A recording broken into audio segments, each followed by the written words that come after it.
fazer uns comentáriozinhos sobre o frame? Pois não, o que eu tenho que fazer? Segurar? Você não faz o que você me enquadra. Te enquadra. Esse frame digital aí, né? Olha, igualzinho. Eu queria fazer uns comentários assim para complementar o que ela falou. O frame, com esse nome, na verdade, ele migra do audiovisual. Então, eu fico meio à vontade para falar sobre isso. Quando eles inventam o cinematógrafo, a primeira máquina que registra e reproduz imagens em movimento, esse produto, esse equipamento, ele de certa forma migrava da experiência fotográfica. Eles sabiam fazer aquilo e não havia uma linguagem para o audiovisual. Eles tinham então um frame que era o visor dessa câmera e que era posicionado diante de qualquer coisa que quisesse que fosse registrada, coisas em movimento. Essa era a diferença básica.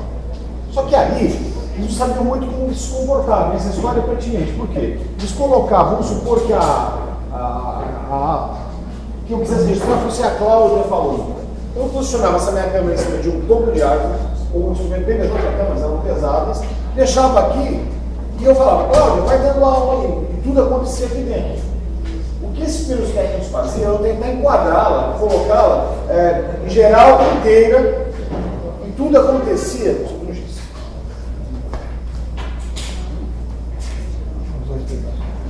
Então eu tenho um frame aqui, menor. A Cláudia está aqui, certo? Falando. Toda a minha atenção está focada rumo ao centro desse meu frame.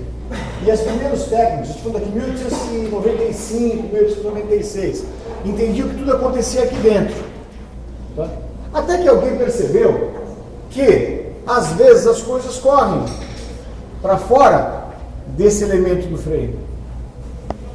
O cinema surge quando você começa, através do frame, a mostrar o que acontece fora dele. O filme mais famoso da fase inicial de produção audiovisual é um filme chamado O Trem Chegando à Estação, em que o frame em questão mostra uma estação de trem. Tá? Então ela está aqui, você tem umas pessoas aqui no primeiro plano, pessoas lá embaixo, e o trem tem umas casinhas e tal, e o trem vem de lá para cá e passa para fora da estação. Isso assombrava as pessoas, e durante as exibições desses primeiros filmes, que eram filmes de 1 minuto, 1 minuto e 10, havia pessoas que na sala de exibição se sentiam compelidas a sair correndo da sala, porque achavam que o trem... Isso aqui é citado em muitos filmes, né? Se você assistiu o Hugo Cabret, história que você viu belíssimo sobre isso, quando o Jorge Méliès, que é retratado no filme, ele conta a história dele, ele conta da experiência de ver esse filme. Quem assistiu o Drácula, do Bram Stoker, do Coppola, tem uma sensação clara em que o Keanu Reeves entra numa sala e está esse filme e as pessoas saem correndo. Quer dizer, isso é recorrente. Mas o que interessa para a gente é que existem duas formas de encarar esse frame, desde o século XIX, que é uma que é chamada quadro, para quem estuda cinema. O quadro, as forças são forças centrípetas. Vocês lembram disso que eu fiz aqui em algum momento no passado da história de vocês? Concorrem para o centro. Concorrem para o centro. E o outro são forças centrífugas, que fogem, fuga do centro. Este aqui representa mais, é um registro visual que a gente tem da vida. Porque a vida acontece não só nesse frame, mas o que está em volta dele. Você está captando isso acontecendo. A forma disso não ficar perdido é tudo que a Cláudia falou. Estruturar a linha do horizonte, entender os elementos como eles se compõem, ocupar esse espaço, que é o que você vai fazer depois quando formado. Uma coisa que é importante também em relação a essa coisa do centrífugo e do centrípeto, né? Imagina, por exemplo, que muita gente quer fazer isso. Eu fui lá, eu fui até com a Pro, até fotografei. Aí o que eu vou fazer? Eu vou pegar aquela foto que eu tirei lá, justamente da posição em que eu estava, direitinho, sentado naquele banco em frente do Embaré, e vou tentar terminar o meu desenho a partir da foto. Quem já tentou fazer isso, levanta a mão. Professora, eu nunca consigo terminar o desenho. Por que não rola? Por que será que não dá certo? Caramba, eu fiz tudo direitinho para dar certo. Por que não rola? Alguém tem ideia? Porque quando você está imerso no lugar, né, tem tudo que está dentro do seu frame e tem tudo que está fora do seu frame. É como se tudo que está fora do seu frame estivesse comprimindo o que está dentro, entendeu? E dando um peso para aquilo que está dentro, que quando você isola só aquilo, é completamente diferente. Curiosamente, se nessa imagem Não dá como pra um todo, fazer. eu fizer, bom, eu tenho essa imagem, eu mando plotá-la na parede inteira aqui, em 360 graus talvez, sei lá, IMAX. Eu pego e corto aquele pedaço que estava no frame. Aquilo ainda faz totalmente sentido para mim. O inverso não é verdade. Eu posso, inclusive, conseguir completar mentalmente aquele quadradinho que eu retirei. Porque eu tenho todas as outras informações. Então eu falo assim, bom, a minha linha do horizonte está aqui, tal, não sei o quê. Eu consigo montar e desenhar aquele pedacinho que faltou. Mas o inverso é muito difícil, é quase impossível. Aliás, é impossível. Pois não? Eu nunca consegui acabar os desenhos de apresentação do mesmo local. Isso tem os pontos disso? Então, a questão do acabar é que vamos fazer uma lista de prioridades? Porque vocês às vezes não são muito objetivos. Eu até uma vez passei para uma menina e falei assim, imagina assim, você, em vez de você estar desenhando a igreja do Imbaré, você estivesse desenhando a igreja Notre Dame de Paris e você tivesse um monte de coisa para ver em Paris e tivesse 15 minutos para desenhar Notre Dame, né? Teria que ter uma objetividade. Não daria para ficar lá nem o tempo que a gente fica da aula, que é um tempo razoavelmente extenso. Então, vocês não estão fazendo a coisa de maneira objetiva. Começar por um recorte interessante. Então, pesquiso com o meu frame, né?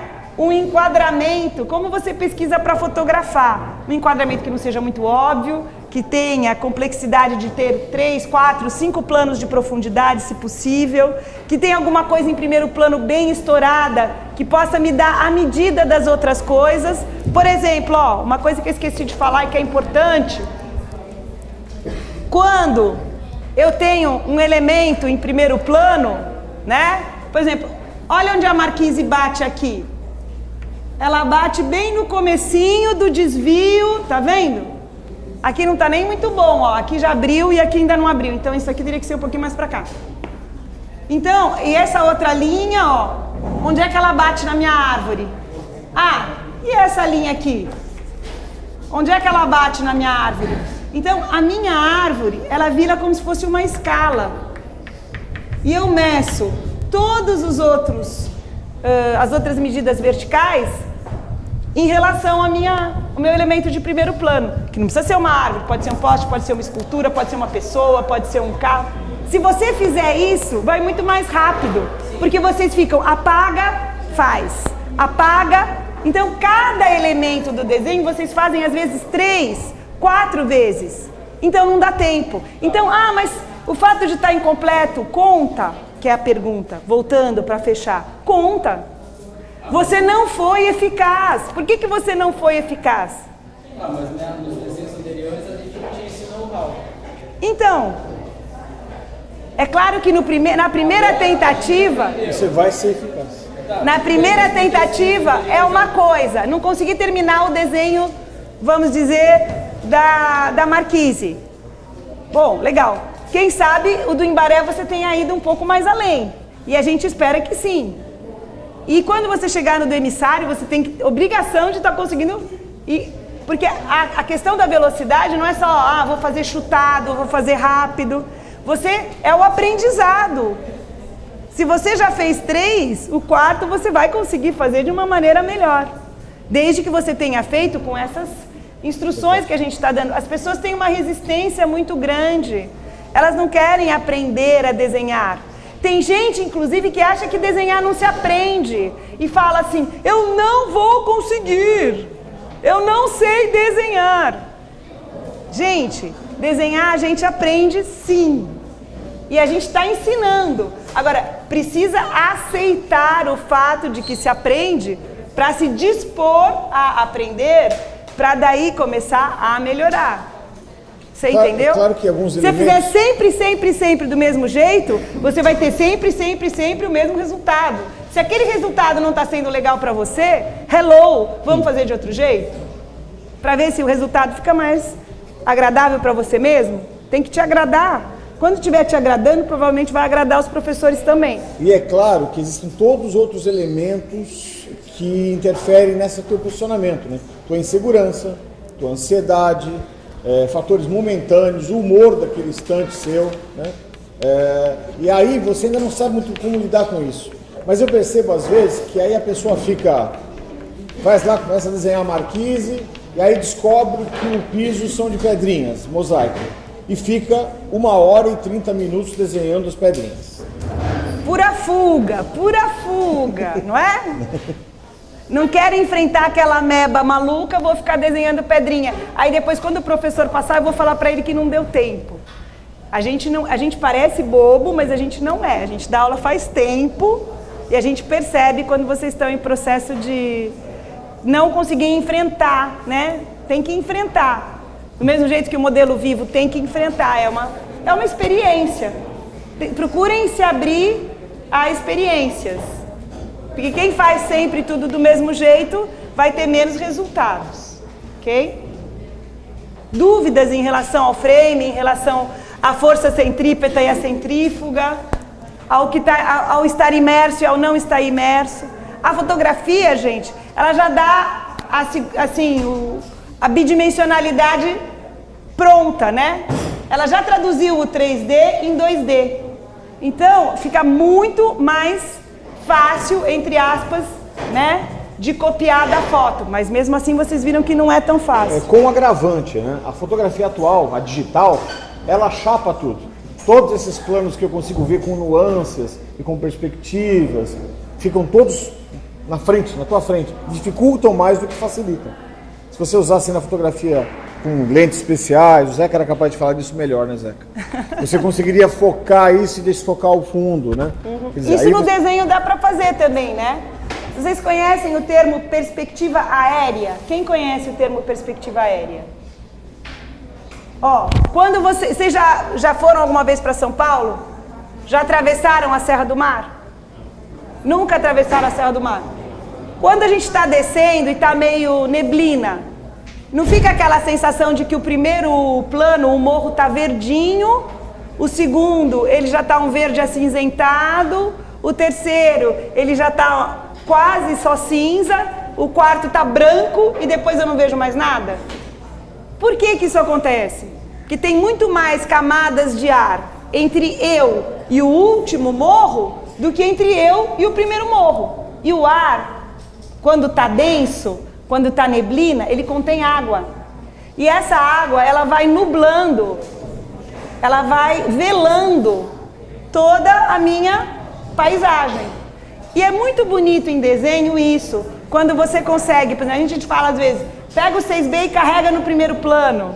Aí o segundo plano já vai pegando mais leve. E o terceiro plano faz bem de levinho. Por que a gente fala isso? Para além da perspectiva que vocês entendem, que é aquela perspectiva com ponto de fuga, que vocês acham que vocês nunca vão aprender a fazer, que é a perspectiva, vamos dizer, mais renascentista, existe essa perspectiva que era usada antes e que os orientais usaram e usam até hoje e que dá uma super sensação de profundidade também. Procurem nos desenhos de vocês fazer as coisas que estão em primeiro plano mais fortes, as que estão em segundo médio e as que estiverem lá atrás bem de levinho. E percebam como isso vai ajudar na sensação de profundidade de vocês. Tá? Quem quiser pesquisar mais sobre isso, perspectiva aérea. Tá? Tem gravuras orientais maravilhosas feitas só com isso. Escala, né? Maior no primeiro plano, menor no segundo, menor ainda no terceiro e menor, menor, menor. E mais escuro, mais claro, mais claro, mais claro, mais claro, mais claro. Ok?